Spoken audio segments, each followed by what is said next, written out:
filter trong đó mà nanti bay nah kok tuh pakai filter thi khôi ngang gì không hay thi chắc nó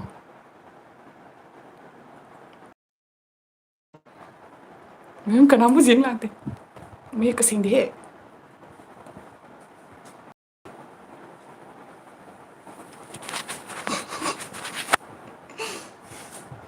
lại nhiều khăn lại hi Mayam Punamk Happy Holi Happy Holi ngasi kumai na adi Holi kumai tari Mayam akhoi ngasi wari khara sunasi aidana akhoi live lai ni ngatangi oina adu yeng yana tawbada akhoi dum live lai ni Mayam ring light to lowra sira jara ndu chi lu lowra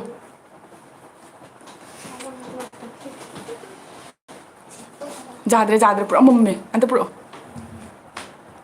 Happy Holi hello chi ai amta korao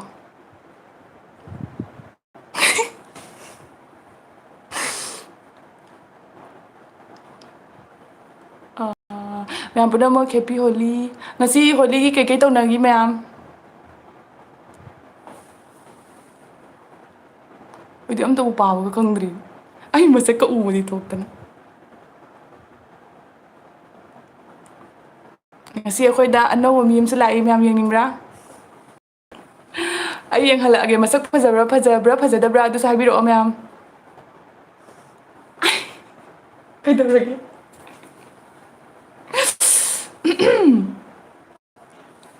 ai mami kasi mo bulan tini min do connection taro ayya mobile gi keno do legadra na onda Kage leibani nangi mobile charger do Chai siga nangi mobile charger do ama kanna ka chelai mane nangi mobile charger do ka namjan do ba Du hai di do chak akhoi chak akhoi ngasi se jaksang bikhani ruba do hojik jaksang bikhani ruba de halai ni dugi mamai se ke na lei ne ba ko ado jaksang bikhani bagi blog su la kani do blog to khangde ko mai kai na mi blog to kano tawni ha badi khangde ba thangala kani ha bada adu number budi namme khara chakhari ai maming se pa ba ngam dare nupi se akhoi bembem gi mamanabi ne kanano nupi se ai hangai ba akhoi di sport yenglure noi di sport tawdro khoi sidadi tawde adi andak di jam nai di program do thaban chongbi budi adum tawe ai ngon ta da ngasai thaban gra di chongre oh wow Mini lai Tuna ai simai to ba ya tana mang pidi ro chamta do ngatang jingal lage moi dusu ai moi dusu jingal lage ai je ga to thu kumai jingan do no khangde ai phi je paisa kai le bembe paisa kai le paisa piu do angonda ai phi lage oho paisa gi ni kai to ba ha kai chet loi se chan noi akoi sai la loi chali ra ho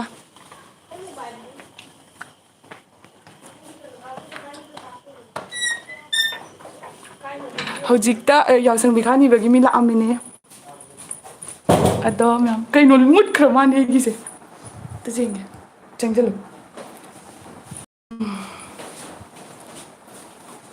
me mut khama ne kai lagtri ne Network connection ho mani network mang ro to se o lai Holi sana drabo hai so Holi sana gre nga sai ukta sana gre ko ado khoi video khara na me do video du sai upload tor kani Mayam ado photo thabe Mayam chak cha dri khoi chak hujik thong ani ado chak thong dri ismana paina thamage to na phadori khoi punamak loina unabagi si kaino rotate tawsira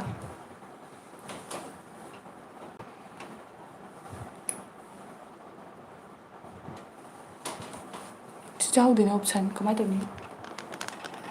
Kau mah?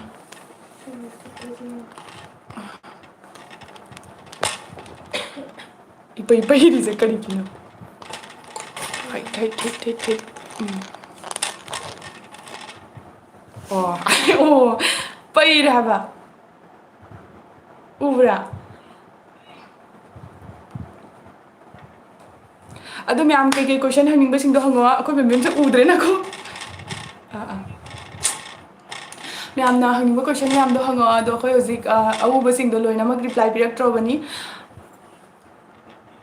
ꯑꯗꯣ ꯑꯩꯈꯣꯏꯁꯦ ꯂꯥꯏቭ ꯂꯥꯛꯄꯒꯤꯁꯦ ꯂꯥꯏꯚꯁꯦ ꯀꯩꯅꯣ ꯇꯧꯒꯦꯗꯣꯏꯅꯦꯕ ꯍꯥꯏꯗꯤ ꯑꯛꯇꯥꯗ ꯂꯥꯛꯏꯅꯦꯕ ꯍꯥꯏꯗꯤ ꯂꯥꯛꯀꯅꯤ ꯍꯥꯏꯅ ꯀꯩꯅꯣ ꯃꯃꯥꯡꯗꯒꯤ planning ꯂꯩꯇꯦ ꯑꯩꯈꯣꯏ ꯑꯗꯨꯝ ꯍꯧꯖꯤꯛ ꯂꯥꯏꯚ ꯆꯠꯂꯁꯤꯔꯥ ꯍꯥꯏꯔꯒ ꯑꯗꯨꯝ ꯆꯠꯂꯤꯅꯤ ꯏꯁꯩ ꯊꯥꯔꯛꯀꯦ ꯑꯩꯒꯤꯁꯦ ꯀꯩꯒꯤꯅꯣ ꯄꯩꯔꯤꯁꯦ ꯍꯥꯏꯕ ꯀꯔꯤꯒꯤꯅꯣ ꯄꯩꯌꯨ ꯍꯥꯏꯕ ꯌꯥꯗ꯭ꯔꯤꯁꯦ ꯀꯔꯤꯒꯤꯅꯣ ꯈꯪꯗ꯭ꯔꯦ ꯍꯥꯏꯕ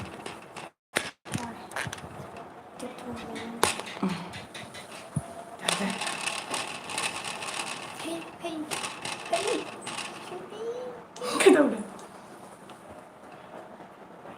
ꯂꯥꯛꯑꯦ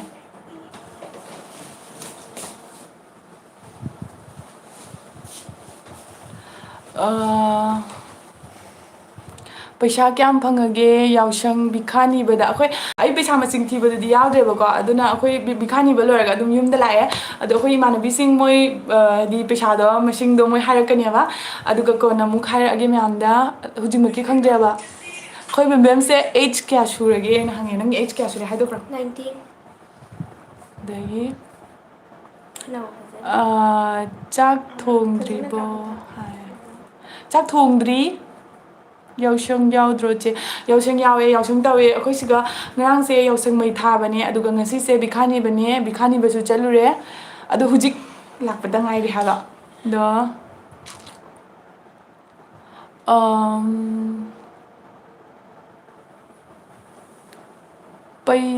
ꯄꯩꯕ ꯁꯦꯝꯃꯤꯉꯩ ꯀꯣꯏꯁꯟꯗꯤ ꯈꯨꯝꯃꯛꯇ꯭ꯔꯦ ꯑꯣ ꯑꯩꯈꯣꯏ ꯃꯃꯥꯡꯗ ꯈꯪꯍꯧꯗꯅ ꯇꯧꯔꯤꯅꯤ ꯑꯗꯣ ꯃꯌꯥꯝ ꯑꯝꯇꯪꯒ ꯀꯣꯏꯁꯟꯗꯣ ꯍꯪꯕꯤꯔꯛꯑꯣꯕꯀꯣ ꯀꯅꯥꯅ ꯍꯥꯏꯅꯣ ꯍꯦꯅꯥ ꯅꯣꯡꯊꯣꯡꯕꯝ ꯑꯗꯨ ꯃꯌꯥꯝ ꯍꯦꯅꯥ ꯅꯣꯡꯊꯣꯡꯕꯝ ꯀꯣꯏꯁꯟꯗꯣ ꯍꯪꯉꯛꯑꯣ ꯑꯩ ꯈꯪꯗ꯭ꯔꯦ ꯕꯦꯝꯕꯦꯝ ꯅꯪꯁꯨ ꯕꯦꯝꯕꯦꯝ ꯅꯪꯁꯨ ꯌꯦꯡꯉꯛꯎꯗꯅ ꯑꯩꯈꯣꯏ ꯕꯦꯝꯕꯦꯝꯒꯤ ꯃꯃꯥꯟꯅꯕꯤ ꯑꯃꯁꯨ ꯑꯩꯈꯣꯏꯗ ꯂꯩ ꯑꯗꯣ ꯃꯌꯥꯝ ꯌꯦꯡꯅꯤꯡꯉꯒꯗꯤ ꯏꯁꯤꯒ ꯍꯥꯏꯕꯤꯔꯛꯑꯣ ꯑꯗꯣ ꯁꯣꯏꯗꯅꯃꯛꯀꯤ ꯌꯦꯡꯍꯜꯂꯛꯑꯒꯦ ꯌꯦꯡꯍꯜꯂꯣ ꯑꯗꯣ ꯅꯣꯏꯅ ꯍꯥꯏꯔꯛꯑꯀꯥꯟꯗꯅꯤꯀꯣ ꯑꯩꯅ ꯌꯦꯡꯍꯟꯗꯣꯏꯁꯦ ꯃꯁꯛ ꯌꯥꯝ ꯐꯖꯕꯅꯦ ꯑꯥ ꯑꯩ ꯀꯥꯏꯔꯦ ꯌꯦꯡꯉꯅꯤ ꯑꯩꯁꯦ ꯅꯦꯠꯋꯥꯛ ꯄ꯭ꯔꯣꯕ꯭ꯂꯦꯝ ꯑꯣꯏꯕ꯭ꯔꯥ ꯈꯪꯗꯦ ꯅꯦꯠꯋꯥꯛ ꯄ꯭ꯔꯣꯕ꯭ꯂꯦꯝ ꯂꯩꯕ꯭ꯔꯥ ꯆꯞꯈ꯭ꯔꯕ ꯏꯁꯇ ꯂꯩ ꯍꯥ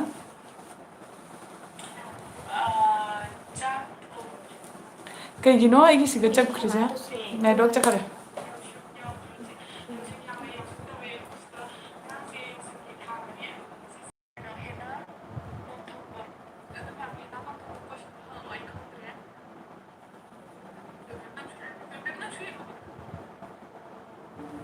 ꯌꯥꯗ꯭ꯔꯦ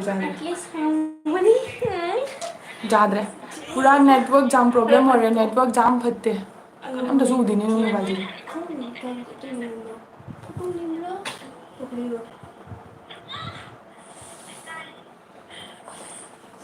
ꯁꯤꯗ ꯑꯝꯇꯁꯨ ꯃꯌꯦꯛ ꯁꯦꯡꯗꯦ ꯆꯥꯗ꯭ꯔꯦ ꯀꯅꯥꯅ ꯁꯤ ꯀꯩꯅꯣ ꯇꯧꯕꯅꯤꯅ ꯊꯥꯕꯅꯤꯅ ꯀꯅꯥꯅ ꯅꯣꯏꯕ ꯎꯏꯌꯦꯕ ꯑꯣ ꯐꯔꯦ ꯐꯔꯦ ꯀꯩꯁꯨꯝ ꯀꯥꯏꯗꯦ ꯑꯗꯣ ꯑꯩꯒꯤ ꯅꯦꯠꯋꯥꯛꯁꯦ ꯌꯥꯝ ꯄ꯭ꯔꯣꯕ꯭ꯂꯦꯝ ꯑꯣꯏꯔꯦ ꯃꯊꯛꯇ ꯆꯠꯂꯁꯤꯔꯥ ꯃꯊꯛꯇ ꯆꯠꯄꯗꯣ ꯑꯩ ꯔꯨꯝꯗ ꯆꯠꯂꯁꯤꯔꯥ ꯊꯣꯡ ꯂꯣꯟꯁꯤꯜꯂꯝꯃꯒ ꯅꯦꯠꯋꯥꯛ ꯂꯥꯛꯇꯦ ꯁꯤꯒ ꯑꯣ ꯂꯥꯛꯑꯦ ꯂꯥꯛꯑꯦ ꯀꯩ ꯌꯦꯟꯁꯥꯡ ꯊꯣꯡꯗꯣꯏꯅꯣ ꯉꯁꯤꯁꯦ ꯀꯩ ꯌꯦꯟꯁꯥꯡ ꯊꯣꯡꯗꯣꯏꯅꯣ ꯈꯪꯗ꯭ꯔꯤ ꯑꯩꯈꯣꯏ ꯑꯍꯥꯎꯕ ꯏꯟꯖꯥꯡ ꯊꯣꯡꯗꯣꯏꯅꯤ ꯌꯦꯔꯨꯝ ꯊꯣꯡꯕ ꯌꯥꯏ ꯑꯗꯨꯒ ꯆꯤꯆꯦ ꯍꯣꯏ ꯌꯨꯝꯗ ꯀꯣꯏꯕ ꯂꯥꯛꯀꯦ ꯌꯥꯒꯗ꯭ꯔꯣ ꯌꯥꯅꯤ ꯌꯥꯅꯤ ꯀꯣꯏꯕ ꯂꯥꯛꯑꯣ ꯑꯗꯨꯒꯒꯤ ꯌꯥꯝꯅ ꯅꯨꯡꯁꯤꯅꯅ ꯍꯩꯁ ꯅꯪꯒꯤ ꯃꯤꯡ ꯀꯥꯎꯈ꯭ꯔꯦ ꯅꯪꯒꯤ ꯃꯤꯡ ꯀꯥꯎꯈ꯭ꯔꯦ ꯍꯥꯏ ꯑꯩ ꯃꯤꯡ ꯀꯥꯎꯈ꯭ꯔꯦ ꯌꯥꯝ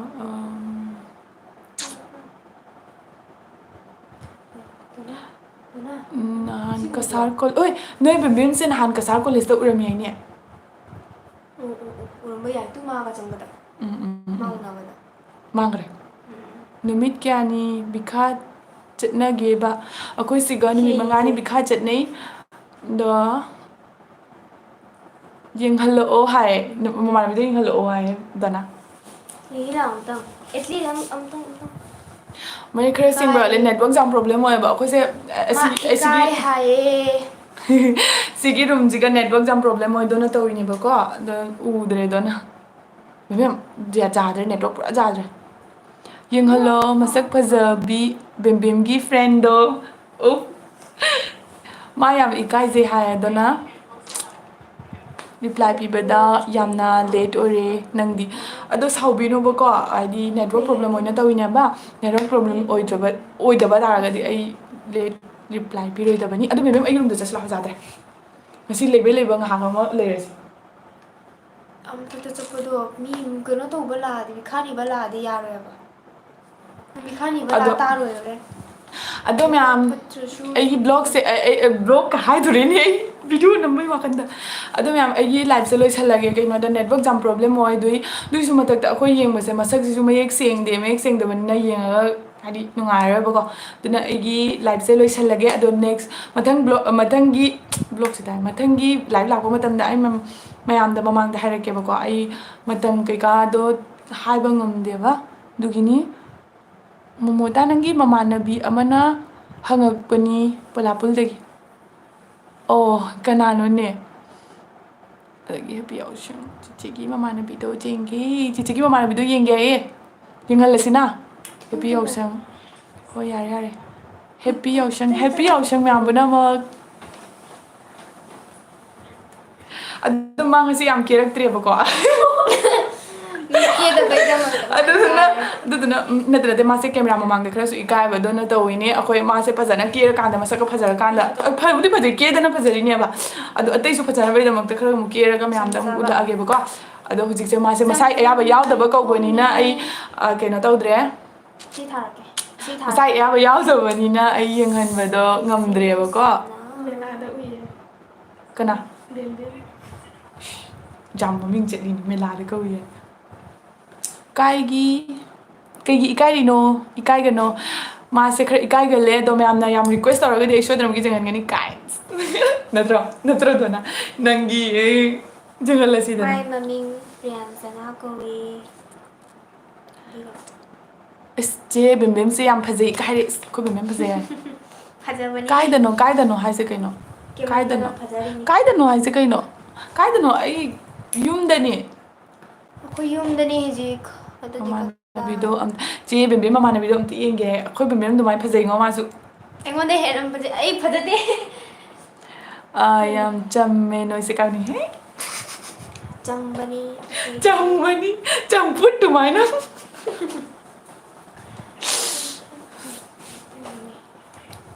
ꯑꯗꯣ ꯃꯌꯥꯝ ꯑꯩꯒꯤ ꯅꯦꯛꯁ ꯚꯤꯗꯤꯑꯣꯗ ꯌꯦꯡꯕꯒꯤꯗꯃꯛꯇ ꯔꯦꯗꯤ ꯑꯣꯏꯔꯣ ꯑꯩ ꯃꯊꯪ ꯚꯤꯗꯤꯑꯣ ꯁꯣꯏꯗꯅꯃꯛꯀꯤ ꯂꯥꯛꯑꯅꯦꯕꯀꯣ ꯌꯥꯎꯁꯪꯒꯤ ꯕ꯭ꯂꯣꯛ ꯂꯥꯛꯇꯣꯏꯅꯤ ꯍꯟꯗꯛꯇꯤ ꯑꯗꯣ ꯃꯄꯥꯟꯗ ꯆꯠꯅ ꯈꯣꯠꯅ ꯑꯥꯕꯤ ꯇꯩꯅꯕ ꯈꯣꯠꯅꯕꯗꯨꯗꯤ ꯑꯗꯨꯗꯤ ꯇꯧꯗ꯭ꯔꯦ ꯑꯩꯈꯣꯏ ꯑꯗꯨꯝ ꯌꯨꯝꯗ ꯑꯩꯈꯣꯏ ꯏꯁꯥꯅ ꯑꯗꯨꯝ ꯇꯧꯔꯦꯕꯀꯣ ꯑꯗꯣ ꯇꯧꯕꯗꯣ ꯀꯃꯥꯏꯅ ꯇꯧꯕꯗꯣ ꯑꯗꯨꯁꯨ ꯃꯌꯥꯝꯗ ꯎꯠꯂꯛꯀꯅꯤ ꯑꯗꯣ ꯃꯌꯥꯝ ꯁꯣꯏꯗꯅꯃꯛꯀꯤ ꯌꯦꯡꯕꯤꯒꯗꯕꯅꯤ ꯑꯗꯣ ꯀꯩꯅꯣꯗꯨꯗꯤ ꯚꯤꯗꯤꯑꯣꯗꯨꯗꯤ ꯉꯁꯤꯗꯤ ꯇꯧꯔꯔꯣꯏꯒꯦ ꯉꯁꯤ ꯅꯠꯇꯦꯅꯦ ꯍꯌꯦꯡꯁꯨ ꯇꯧꯔꯔꯣꯏ ꯍꯪꯆꯤꯠꯀ ꯑꯩ ꯍꯧꯖꯤꯛ ꯕꯟꯗ꯭ꯔꯥ ꯆꯥꯕ ꯈꯣꯠꯄ ꯃꯌꯥꯝ ꯑꯃ ꯂꯥꯛꯀꯅꯤ ꯑꯗꯨꯒꯤꯁꯨ ꯚꯤꯗꯤꯑꯣ ꯌꯥꯔꯒꯗꯤ ꯅꯝꯃꯛꯑꯒꯅꯤ ꯑꯗꯨꯁꯨ ꯃꯌꯥꯝꯗ ꯌꯦꯡꯍꯜꯂꯛꯀꯅꯤ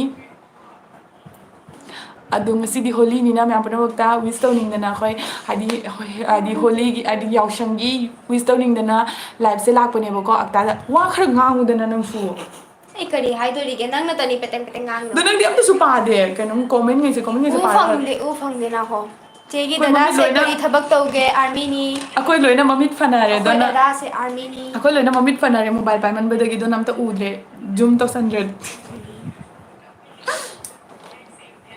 ꯆꯦꯒꯤ ꯗꯗꯥꯁꯦ ꯀꯔꯤ ꯊꯕꯛ ꯇꯧꯒꯦ ꯍꯥꯏꯌꯣ ꯑꯃꯁꯨ ꯍꯥꯏꯔꯛꯄ꯭ꯔꯣ ꯂꯥꯁꯀꯤꯗꯣ ꯍꯦꯄꯤ ꯍꯣꯂꯤ ꯕꯦꯔꯈꯥꯜ ꯍꯧꯒꯠꯄꯗꯔꯥ ꯑꯔꯣꯏꯕꯗꯔꯥ ꯕꯦꯔꯈꯥꯜꯁꯦ ꯍꯥꯏꯗꯤ ꯑꯔꯣꯏꯕ ꯍꯥꯏꯒꯗ꯭ꯔꯥ ꯑꯔꯣꯏꯕꯁꯨ ꯄꯨꯔꯥꯁꯨ ꯅꯠꯇꯦ ꯈꯔ ꯃꯃꯥꯡꯗ ꯑꯗꯨꯒ ꯏꯝꯐꯥꯜꯗ ꯀꯣꯏꯔꯛꯑꯣ ꯁꯣꯏꯗꯅꯃꯛꯀꯤ ꯀꯣꯏꯔꯛꯇꯣꯏꯅꯤ ꯅꯣꯡꯃꯗꯤ ꯍꯣꯏ okay bye good night bye good night two ꯍꯥꯏꯔꯤꯕ ꯃꯥꯅ ꯑꯗꯨꯒ ꯑꯩꯅꯁꯨ ꯍꯥꯏꯕ okay bye good good night night ꯆꯦ ꯅꯪ ꯇꯨꯡꯗ ꯂꯩꯔꯤꯗꯣ ꯑꯝꯇ ꯍꯥꯏꯕꯤꯌꯣ ꯀꯣꯏꯖꯔꯒꯦ ꯀꯥꯏꯅ ꯑꯣꯏꯃ ꯁꯤ ꯀꯣꯃꯦꯟꯁꯦ ꯑꯩ ꯀꯩꯒꯤ ꯄꯥꯗꯣꯏꯅꯣ ꯀꯥꯏꯁ ꯋꯥꯔꯤꯗꯣ ꯑꯩꯈꯣꯏ ꯕꯦꯝꯕꯦꯝ ꯏꯀꯥꯏꯒꯔꯦ Dona lau Anh dona. làm cái con đúng. Dona. Mute khak jaw dona. Lau. Yaw haraga.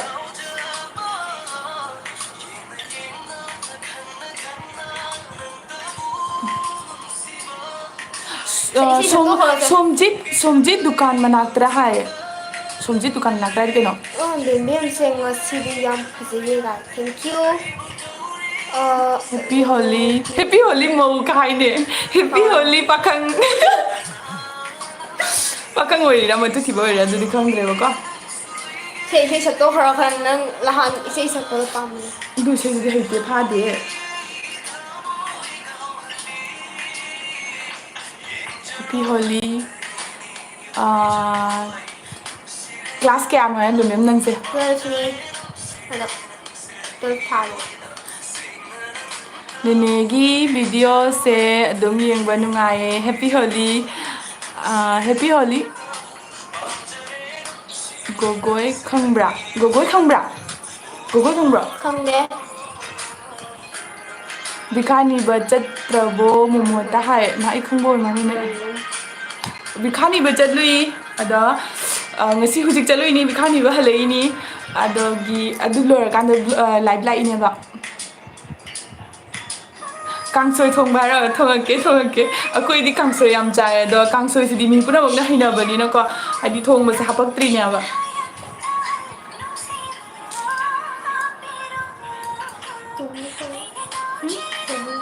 tobu khangbra hai kanan tobu ase Tobu ahan no na ni ko. Ahan do ye khang. Khang. ai di khang de ba ko hadi Ai ma di ano bani na khang de ina do. Ai di khang.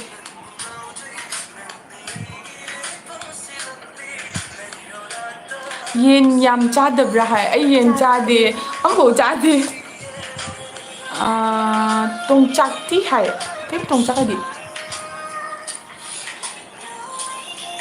yong chak cha bra ming amukta yong chak cha de di Ma cha de ai di chai. ming amukta ko biro o somendro toijam Terakan. happy Holi Terakan. Jomchak iromba khangala o yam kethare ko phajaiye ka akoi ketha de ngas akoi ngasi ketha de na de ketha ri ne ba hadi ta sumi khani ba chalu bagi ne aduga John lo cha bye bye good night akoi Bijon ni ne Saramba. se John hai ri chi kana no thale Hani ra. akoi Bijon ni Happy Holi le sabi ai nang haidok khro Happy Holi pakhang ai na Pakang. Pakang ngai. Ai na si jam na kano phangi lo re. Then say ya na phaji. Thank you. akoi Bijon se ngasi yam phajak re kai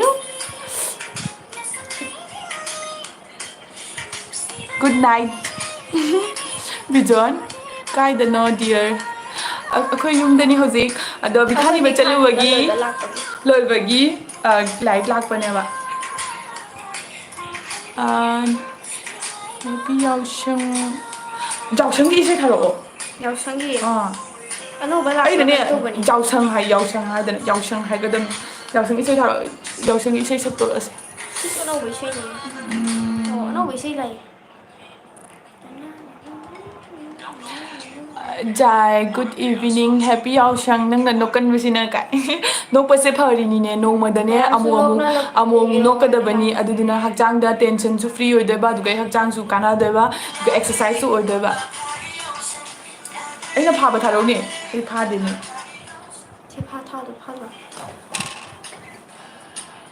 pha de Di ki ya ko ha ne yaw sangi tha ge.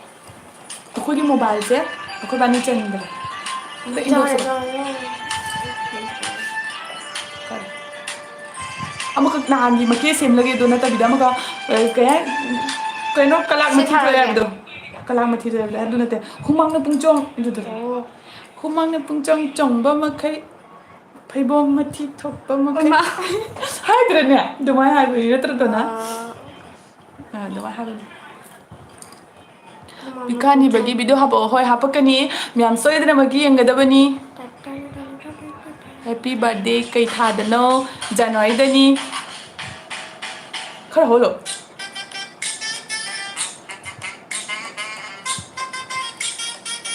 ꯑꯩꯅꯦ ꯎꯗꯦꯅꯦ ꯈꯪꯉꯕ ꯄꯨꯔꯥ ꯅꯝꯁꯤꯟꯗ꯭ꯔꯗꯤ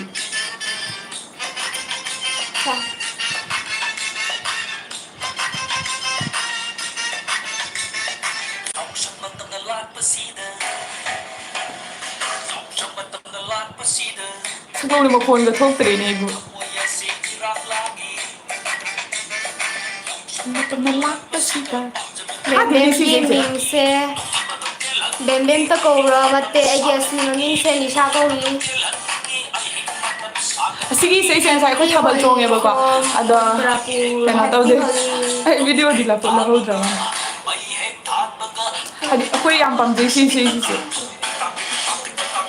Milay, Milay, Milay. ꯀꯅꯥꯝ ꯂꯩꯅ ꯑꯗꯨ ꯆꯣꯡꯁꯤꯕ Ito nila.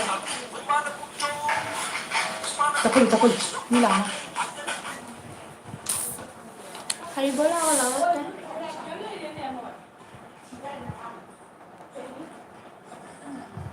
Ay chalo kiya mayam.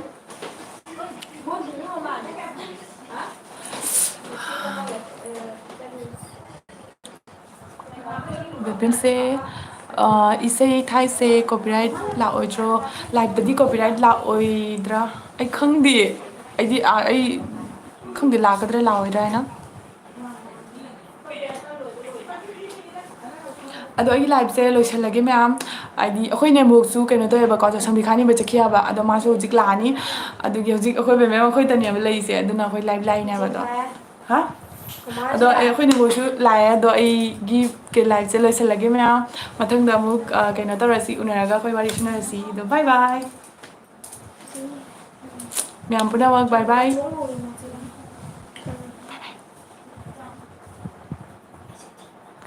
ꯕꯥꯏ ꯕꯥꯏ ꯀꯗꯥꯏꯅꯣ Ah, hoy mo mo di. Di mo mo di.